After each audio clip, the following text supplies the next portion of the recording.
Just a few quick announcements before we get started with today's class on the chosen people. The fall semester for the Jewish Academy is now posted. You can go to jewishacademy.com. You can see all of our lectures and classes and courses and study groups that we're going to be offering on Zoom throughout the fall semester. There's one lecture that's not yet posted. It'll be posted in the next few days, and that will be a kickoff lecture for the semester. It'll be on October 21st, and we are fortunate to confirm with you that Professor Alan Dershowitz will be speaking for us. He'll be speaking on the subject of anti-Semitism and Israel, defending Israel. And again, that will be on October 21st at 7 p.m. That's a Wednesday evening, and that will officially kick off our lineup for our fall semester. So we're very excited to have all of you join. We have students now joining from all over the world, being that we're all on Zoom. So we look forward to broadcasting many hours of study, of learning, of Torah together. Our high holiday program, if you're interested in any of our offerings, can be found on chabadconejo.com/HH2020. And we offer you either outdoor services if you're interested in attending safe outdoor services. We're also offering shofar in the park. There'll be shofar blowing in parks throughout the entire world now. The idea that started as far as for the Conejo Valley has now launched and spread. Literally every part of the world is going to have shofar blowing in parks all around the place. So you find your local Chabad and find out which parks are closest to you, and there will be shofar blowing, a 10-minute shofar blowing on the second day of Rosh Hashanah on Sunday. Also, if you need a guidebook to help you through Rosh Hashanah, please do get in touch with us. We have beautiful guidebooks to help you with the prayers, with making Rosh Hashanah meaningful if you choose to stay at home.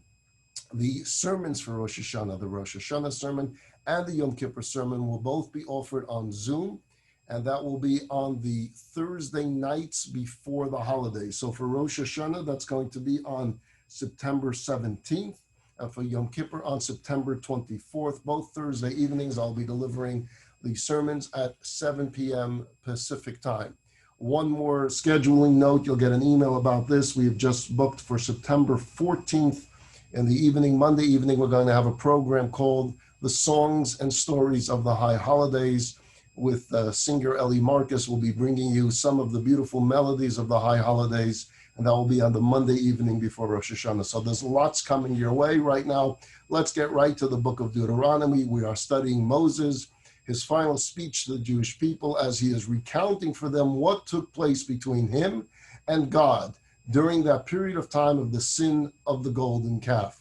So we're getting an inside perspective. We're getting some knowledge from Moses as to what was going on in his mind and what was happening in his conversations with God. Where we left off last week is that God had determined that he would forgive the Jewish people for the sin due to the great defense of Moses, his first stint as a defense attorney. And he did a remarkable job, and God says, fine, I'll forgive them. I won't wipe them out. But, however, it's not smart for the divine presence to rest directly with them, because if they sin, then the divine justice is going to demand punishment immediately. So instead of me leading them, says God, through the wilderness and into the land of Israel, I'm going to send an angel to lead the way. And he informs Moses, and he says to Moses, because you have found favor in my eyes. It's almost like God saying to Moses, you know, I like you. You're a good guy. I like you. Moses will cash in on that statement. You like me? We have a good relationship going on. Let's see how much you like me. So he will push the envelope as far as it can be pushed. He'll take this relationship between a human being and God to the very limit of that human knowledge of God, the limit that a human being can have knowledge of God. He'll take it to the max, as we call it. Keep in mind, this all began with God saying, I'll wipe them out. And he gets God to agree not to wipe them out. Then he gets God to agree to bring about forgiveness. He gets the condition, but I'll send an angel. Now he's going to the next step. Can we get it back to where it used to be? You told me to take these people forward, but you weren't clear when you met me at the burning bush that I was going to be doing this alone. You're sending me an angel. You told me you were going to be with me. He knows God says an angel, but what kind of angel? Which angel? Now, what does it really why are you sending an angel, not you yourself? That's not what I had in mind. The commentaries bring down a number of interpretations to what Moshe is saying. Number one, it was mentioned, you said that an angel would lead them into the land of Israel. But what about until we get to the border of the land of Israel? Who's taking care of us in the wilderness? It's not exactly a picnic here, taking 2 million people through the wilderness. I can't do this without your help. That's number one, what Moses is saying to God. Number two, some say that Moses was questioning because he didn't quite understand. When God says, I will send an angel, the very word angel can also mean messenger. An angel is a messenger of God. So when God is saying to Moses, I will not lead them, but my messenger will, Moses is confused. Are you calling me that messenger? Is that what you have in mind? That I am that malach, I am that messenger, and that you're saying that you, God, won't lead them, but that I will? Because if so, again, that's not what I signed up for at the burning bush. That's not what I had in mind. I was clearly telling you then, I can't do this job. And you were saying to me, but I will be with you. That was the deal. Number three, Moses wanted to negotiate perhaps which angel. There are a lot of different angels, and he wanted, if there was going to be angels, he wanted to have his picks. And then Moses will say, if I have found favor in your eyes, I want to understand everything about you, God. Moses knew that when God says that you have found favor in my eyes, that's not about physical reward. It doesn't mean that his paycheck was going to go up and he was going to get a bonus and he was going to get a vacation. So if there is some credit here due, Moses would like to cash it in. So if I can ask for things, God, I'm going to ask. And God will respond indeed that Pana Yelechu. Pana Yelechu means my presence will go. Okay, Moses, my presence will go and not an angel. To which Moses responds, good, because I had no intentions of leaving this place if you weren't going to come along. And again, as I mentioned towards the end of last week's class, there's a question as to why Moses had to make mention of that. God just granted him his request that he himself will go. Moses should have just said, thank you, and then move on to his next request. Why does he have to say, I'm so glad you said that, God, because I had no intention of moving from here? Now, it could be just a matter of speech, just wanted you to know that I had no intentions on continuing on this journey if you would not have changed your mind on this. But I saw another approach that says that God's initial response was not that he would return to direct leadership, but that he would travel with Moses. Moses is saying, you told me you would be with me. So God says, you know what? I will be with you. The angel will lead the Jewish people. So I'm granting you that I, God, will be with you, Moses. And Moses is saying, that's not enough for me. I know that answers the question of who's going to hold my hand and who's going to help me and who's going to perform all the miracles that I will need. I get that. But that's still not enough. Moses is asking for it all. God should once again lead the Jewish people directly. Why is this so important to Moses? Moses is asking for a clear distinction between the Jewish people and all other nations on the face of the earth. He wants a recognizable relationship between the Jews and God. Why? Why is that so important to Moses? And if you look at the text, Moses will bring this up throughout the book of Deuteronomy numerous times. He wants a recognizable relationship between the Jewish people and God that is unique, that is different. And their answer is because if you want us to proceed and be successful in bringing your message to the world, then the world needs to believe that we are indeed your ambassador. Not just me, all of them. All the Jewish people are your ambassadors. And the only way that the world will believe this, if we're to stand up and be that ambassador of God to the world, that light unto the nations, the only way the world will listen to us is if indeed the world recognizes that there's something unique about us. Moses pleads his case based upon his credentials. You told me that you love me. You told me that I have found favor in your eyes. So prove it. Don't send an angel. Go back to direct relationship. And God will say, okay. But Moses will say, but not just me, for all the Jewish people. There's something else going on here. Keep in mind that God told Moses that it may not be in the Jewish people's best interest to have God directly involved with them. Remember, we started with that today. That God says that if they sin again like this, I could wipe them out in a second. So why is Moses pushing for it? Maybe God was right. Maybe it's not in our best interest to have the divine presence right with us. You don't want to have the teacher right in front of you. You don't want to sit in the front row if you're a troublemaker, right? You're going to get caught when you throw some spitballs or you're chewing gum. If you're sitting in the back of the class, you can get away with it. But if you're sitting right in the front, my goodness, and that's your behavior tactics, it may not be the smartest thing. And that's what God was saying to Moses. If I'm right there and they do this golden calf stuff, it's not good for them. And yet Moses is saying, no, I want them all to sit in the front row. And what we find here in Moses describing what took place in this relationship, in this particular period of time of the relationship between him and God, is his justification for pushing for it. And this is a critical piece of all of our discussion about the chosen people. We don't stand a chance of fulfilling our mission with just angelic oversight. We need clear differentiation between us and all the nations on earth. And this will come about by having a direct relationship with God. And yes, it can be risky. But says Moses, I have to trust in my people that they will have learned their lesson. And by the way, parenthetically, we do not find another idol worshiping problem with the Jews until way later in history, till the days of Elijah. And we don't find too many more sinning episodes in the 40 years in the wilderness. We'll have the story of the spies, we'll have the story of Korach, but other than that, for 39 years of the 40 years, the Jewish people are not involved in any rebellions or sins. So even after the Jewish people will enter the land of Israel, and even after they will be exiled from the land and sent to all corners of the world and go through thousands of years of exile, clearly they will be open and reveal, they will not be open and reveal Shekhinah over the Jewish people. Today we don't have that divine presence as we used to have. There will still be a recognizable difference about the Jewish people and all of the nations on the face of the earth, even if we don't have the Holy Temple.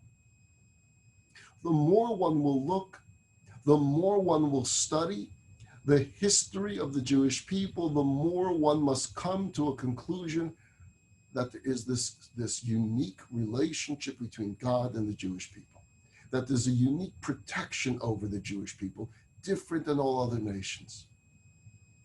Now, I know what you're thinking to yourselves. Unique divine protection? Haven't we been the most persecuted nation on the face of the earth? And my answer is yes. Yes, we have. And yet, we're still here. The world, the evil regimes of the world, the superpowers of the world desired to destroy us. They had the means to do so. They had the desire to do so. They had the plans to do so. And somehow, we survived them all. We're still here. I'll quickly read to you the article that everyone has heard numerous times in their lives, but it's important to point this out, the article by Mark Twain. And again, I'll read it to you quickly. If the statistics are right, the Jews constitute 1% of the human race. It suggests a nebulous dim puff of stardust lost in the blaze of the Milky Way. Properly, the Jew ought hardly to be heard of, but he is heard of and has always been heard of. He is as prominent on the planet as any other people, and his commercial importance is extravagantly out of proportion to the smallness of his bulk. His contributions to the world's list of great names in literature, in science, in art, in music, in finance, in medicine, and abstruse learning are always way out of proportion to the weakness of his numbers. He has made a marvelous fight in this world, in all the ages, and he has done it with his hands tied behind him. He could be vain of himself and be excused for it. The Egyptians, the Babylonians, the Persians rose, filled the planet with sound and splendor, then faded to dream stuff and passed away. The Greek and the Roman followed and made a vast noise, and they are gone. Other peoples have sprung up and held their torch high for a time, but it burned out, and they sit in twilight now or have vanished. The Jew, says Mark Twain, saw them all, beat them all, and is now what he always was, exhibiting no decadence, no infirmities of age, no weakening of his parts, no slowing of his energies, no dulling of his alert and aggressive mind. And this is how Mark Twain concludes.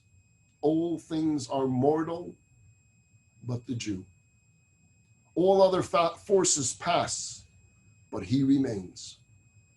What is the secret of his immortality?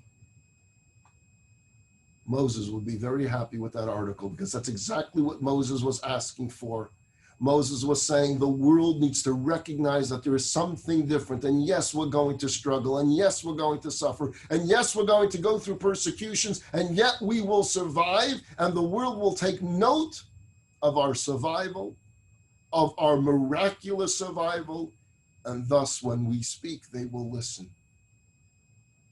The answer to Mark Twain, somehow, even with all the attacks and persecutions and pogroms, there is miraculous survival. But all of this discussion and the desire for Moses for open godly relationship, which would be visibly a visible differentiation between the Jewish people from all the nations of the earth, was not for the sake of favoritism. It wasn't so we can say to the world, nah, look, God loves us more, God cares for us more, God's closer to us. That's a misinterpretation of chosen people. It's only so that we would have the tools we need to fulfill our mission, to be successful at bringing about what Abraham began, a light unto the nations. Not to stand above the nations and be arrogant, but to service the nations, to influence the world, to make the world a better place, a lighter place, a more spiritual place, a holier place, a kinder place. If you haven't read Thomas Cahill's book, The Gifts of the Jews, I suggest you order it and you read it. The subtitle of his book is How a Tribe of Desert Nomads Changed the Way Everyone Thinks and Feels. And in his book, a magnificent book, he traces how the world is the world today. The morality of the world that it is today is only traceable because of the Jewish people. The Gifts of the Jews reveals the critical change that made Western civilization, this country, United States of America, possible. And to summarize it, if I can, just in his top 10 contributions, revolutions that Judaism brought to the world and world thinking, many of which we take for granted, so we're so used to them so that we don't realize that it's a gift of the Jewish people. Number one, as he calls it, the Jewish people destroyed the immense wheel. The wheel. What does he mean that we destroyed the wheel? First and foremost, the Torah changed history by literally creating history. Every religion in the world saw the world in cyclical terms as this great wheel. In describing the cyclical worldview, Cahill quotes from a book called Man in Time. No event is unique. Nothing is enacted but once. Every event has been enacted, is enacted, and will be enacted perpetually. The same individuals have appeared. They will appear again. They will appear at every turn of the circle. There's nothing new. Everything is the same. It just repeats itself. Judaism alone deferred. According to the Jewish way of thinking, events actually move forward. They don't merely repeat themselves. In their rejection of the universal mode of thought, Cahill writes, the Jews were the first people to break out of this circle, to break the wheel. It may be said with some justice that theirs is the only new idea that the human being ever had. The results of this utterly transformative way of understanding life, in Kale's words, most of our best words, in fact, the words he selects are the words new, adventure, surprise, unique individual, person, vocation, time, history, future, freedom, progress, spirit, faith, hope, justice.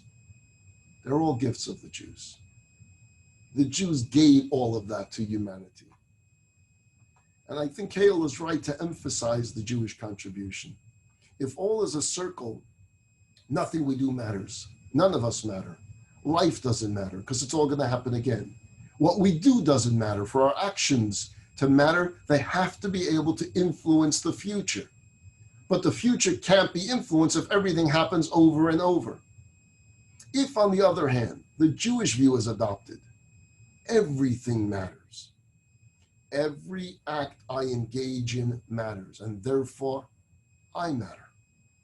So much so that each one of us changes history by every act that we do. Which helps explain why the Bible's genealogies, the sections of the Bible that talk about, and this one gave birth to this one, and this one gave birth to this one. There's so much mention of that in the Bible, and people ask, why does the Torah give so much attention to the names of people, the generations of people? And that is to tell us every generation matters. Every generation is a link that contributes to the next. We matter. Everyone living today, we matter. If we didn't matter, we wouldn't be here. His number 2 on his top 10 list, the Jew introduced the world to a new God. What does it mean by a new God? A God that's only one, that there is no other gods. There's a God that cannot be manipulated, a God that cannot be bribed, a God that cannot be lied to, an infinite God. That's the God the Jewish people introduced to the world. Number 3, the Jew crushed the gods and the man-made gods. When God defeated the gods of Pharaoh, in one fell swoop, he delegitimized all political structures that claimed to be gods. Kings made believe they were gods. Leaders made believe they were gods. Dictators, until recent times, stood up and said that they were God. The Jews say there is only one God. No leader is our God. Our leader is only that, a leader to lead, to inspire, a human being. Number 4, the Jew made man free. The Jew gave the world the notion of human freedom on 2 levels. The first and most obvious is the Torah's rejection of slavery as a norm in the human condition, which is why Black Americans took so much solace in the Hebrew Bible's Exodus narrative. The less obvious, but no less important, was another result of the Bible's complete rejection of the cyclical view of life. We are not enslaved. We are not doomed. We're not bound to some predetermined fate.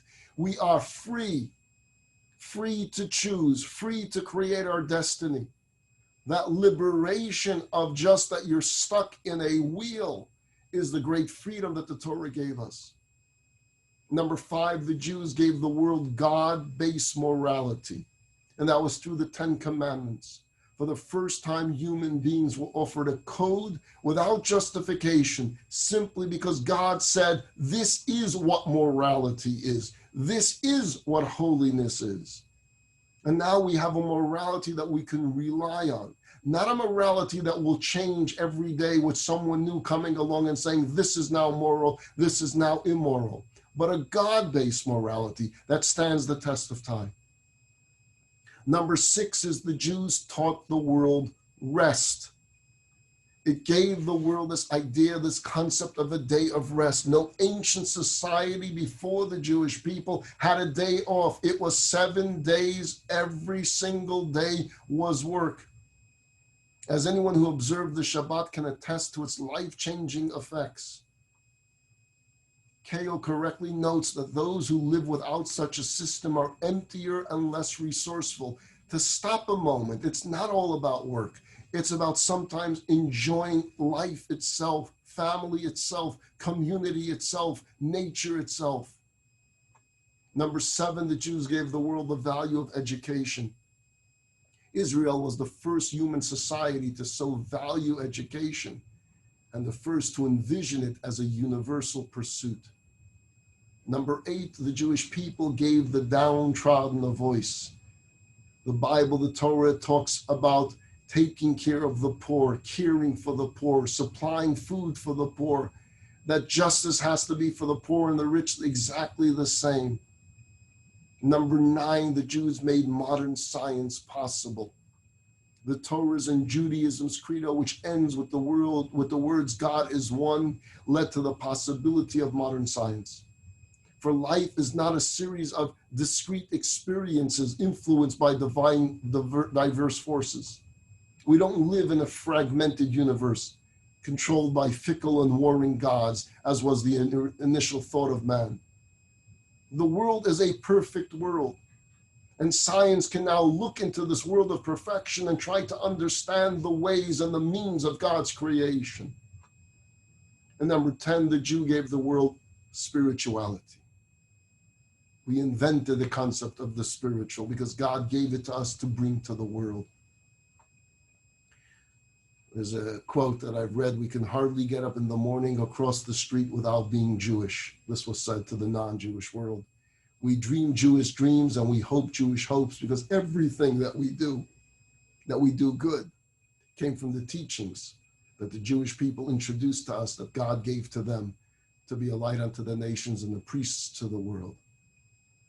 We can throw into this a list of things: holidays, the reliving of an experience, and human rights, and pursuit of peace, and taking care of the environment, and medical research, and women's rights, and family being a priority, and repentance as we get closer to the days of Rosh Hashanah and Yom Kippur, and prayer as we do every day, but especially during the high holidays. These were all concepts and beliefs, part of the system which God, through Moses, gave over to us, that we in turn gave over to the world.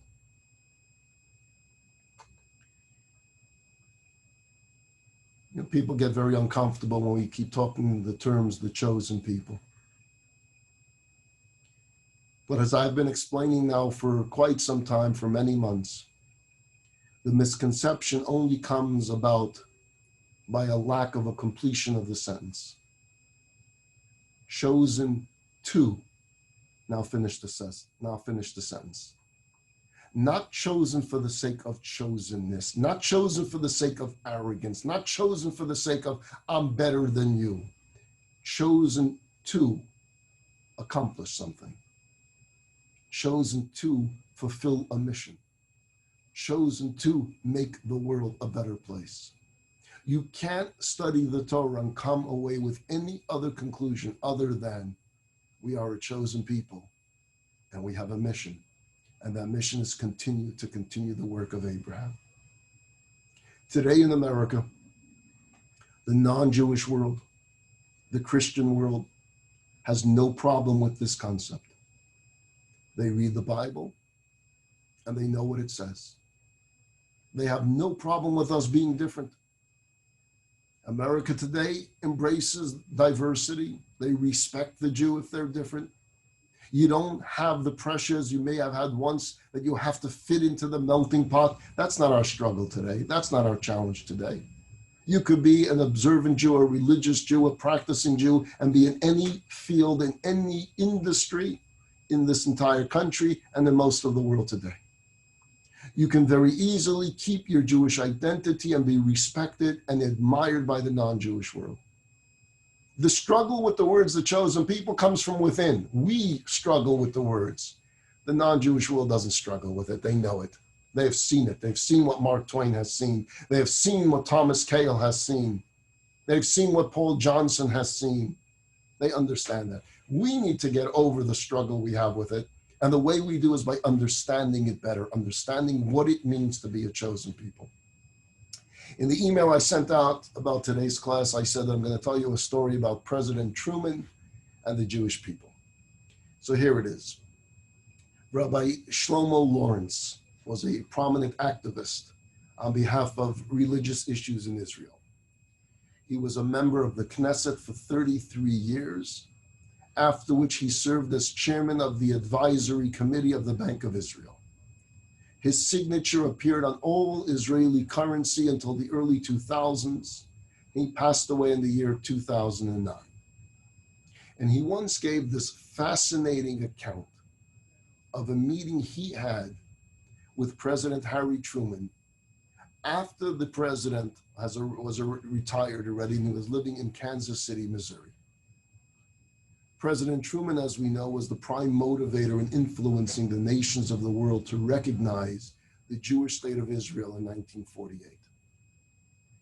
So on one of his visits to the United States, Rabbi Lawrence went to see President Truman at his home. He was no longer the president, but the Israeli government so respected President Truman and had so much gratitude for him that when any leader of their state would visit the United States, they would pay a visit to President Truman as well to express, again, their gratitude. This is in the early days after independence of 1948. So here is Shlomo Lawrence, and he's visiting with President Truman in Kansas City, Missouri. And the president says to him, I am grateful for this opportunity to explain to you, Rabbi, why I supported and pushed for recognition of the state of Israel.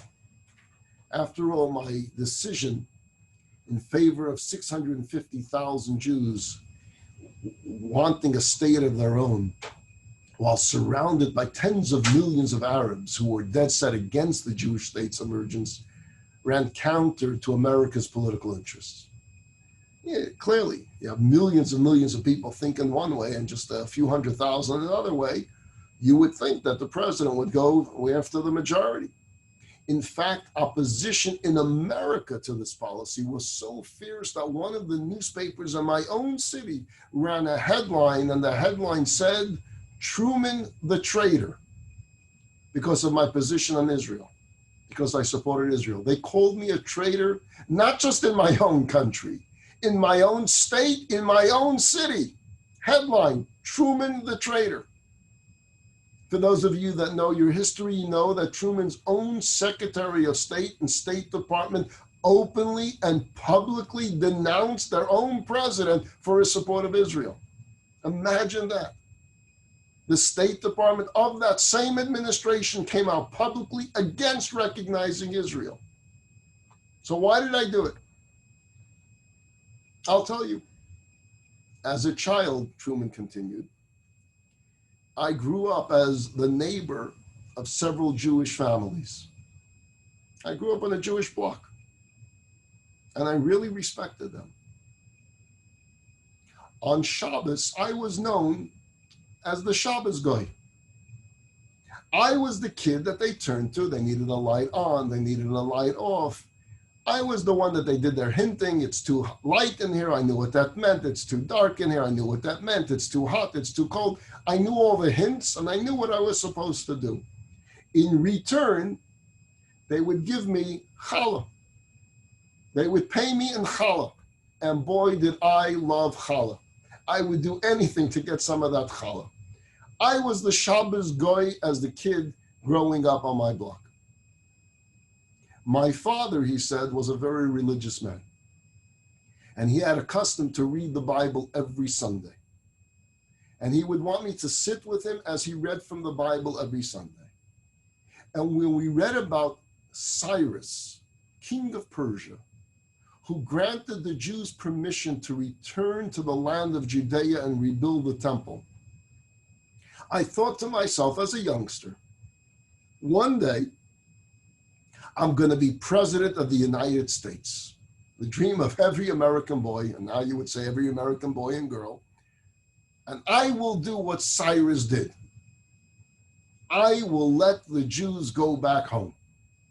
Imagine that I grew up because of my respect for the Jews in my community and my love for challah, loving the Jewish people, reading the history of the Jews about the return of the Jews under King Cyrus. And I said, wow, if I ever fulfill my dream and I become the president of the United States, the superpower of the world, I'm going to do what Cyrus did.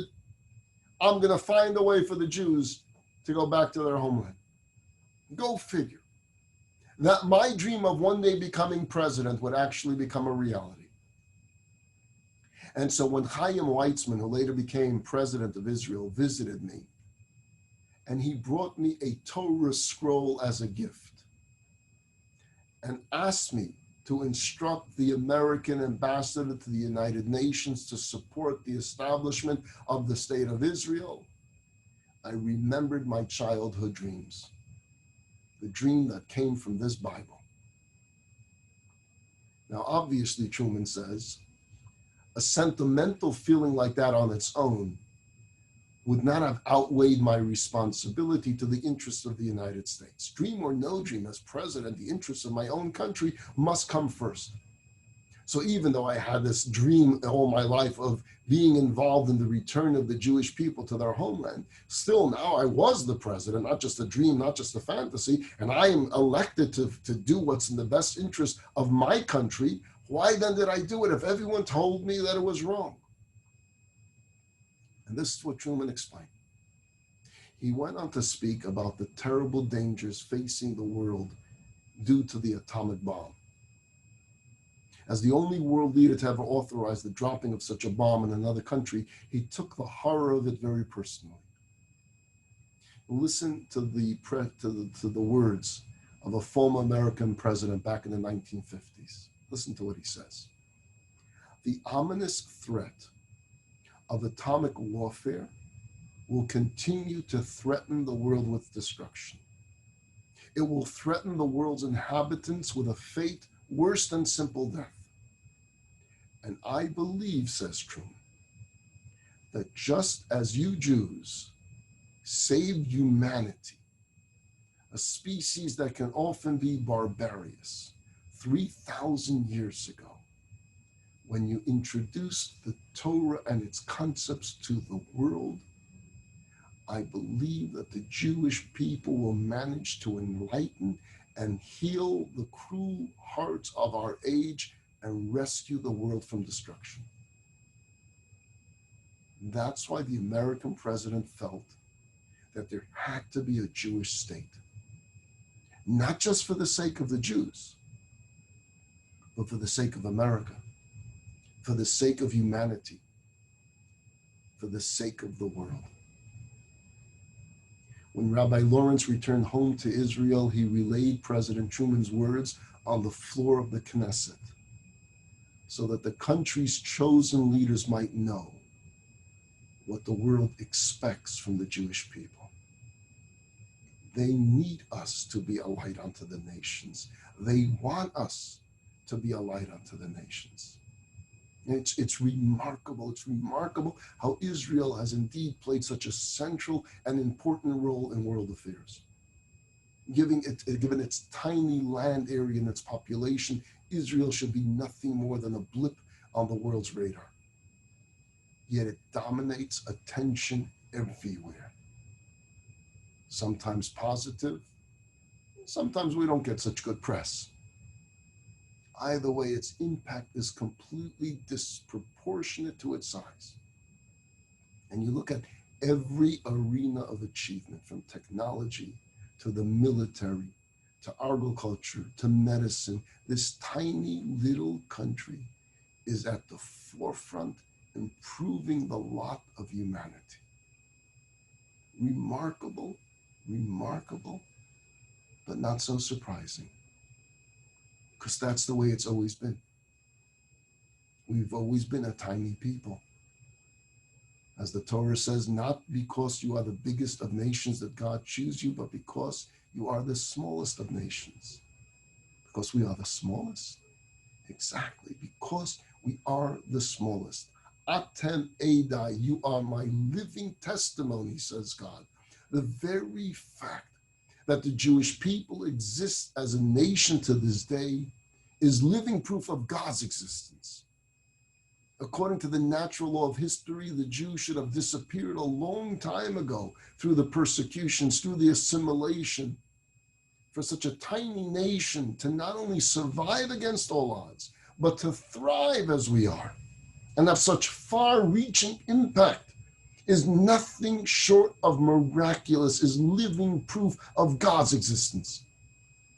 Israel and the Jewish people represent the triumph of quality over quantity, of soul over body, of spirit over matter. We're not called Israelites for nothing. We each have a job to light up our own part of the world, each in our own unique, special way. Because we're each chosen to bring goodness and light to the world. So in the days between now and Rosh Hashanah, let's do it. Let's bring more light. Let's bring more kindness to the world. Let's bring more morality to the world. Let's live up to the challenge and the reason why Moses so much wanted this differentiation, so that the world will understand the mission that we have. We'll continue next Wednesday. You're all welcome to join me Friday at 3 o'clock for the sermon here on Zoom. And the rest of you will see you next Wednesday. And look out for all the emails of all the upcoming classes and sermons and lectures and programs, whatever it is, we're throwing your way. Again, for all high holiday information, chabadconejo.com/HH, which stands for High Holidays 2020, which of course is the year. chabadconejo.com/HH 2020. Have a great week, everyone, and a safe week.